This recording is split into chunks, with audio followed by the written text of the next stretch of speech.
Hey, y'all doing? This Preacher Man R&B, and this is another episode of Retro TV 91, and this is another movie reviews, and this time I'm reviewing Red Dawn. And what happens on Red Dawn is about two brothers, Jed and Matt, and Jed's coming home from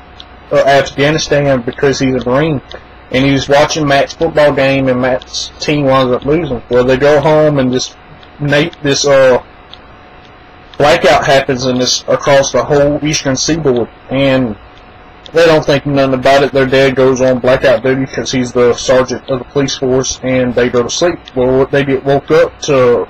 like this kind of earthquake, but when they get outside the doors, they find out that it's not earthquakes. All these planes are flying over, and North Korean soldiers are parachuting down. So Matt and Jed and Matt get in the truck and try to find their dad, and they find their dad, and they follow him, and then there's this wreck that happens, and then Matt and Jed gets away, and this kid, Robert, and Daryl, they jump in the back of the truck, and another kid, Pete, jumps in the back of the truck also, and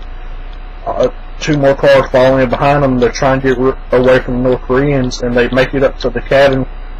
and when they're there, they're camping out, and then the North Koreans find them, and Jed and Matt, the rest of them, are out in the woods, and they get Daryl's father, who's the mayor, to try to get them to come out, and then they get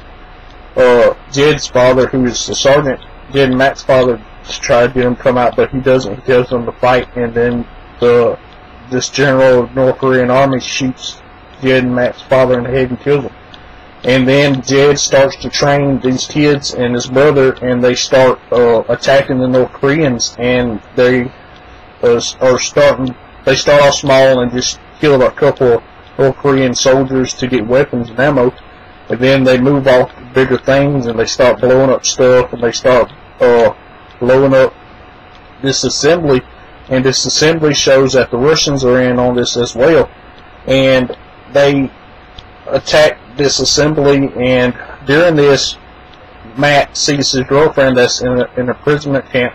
on this bus, and he goes in after her without the consent of Jed, and when he does this, another kid is following in behind him trying to help him, and he winds up getting shot. And Matt's able to save his girlfriend, but he has to live with the guilt for one of these kids getting killed because he went off play and did his own thing, and it wound up getting somebody killed over it. And they go back to the woods, and Matt comes back after a couple of days, and they go and they attack again, and they set off another bomb, and after this, the North Koreans bomb the forest that they're in, and during this bombing, two of the kids get killed in the hideout that they're at, and they have to leave, and they go, and when they're after this, they find another place, and then they find these three Marines of the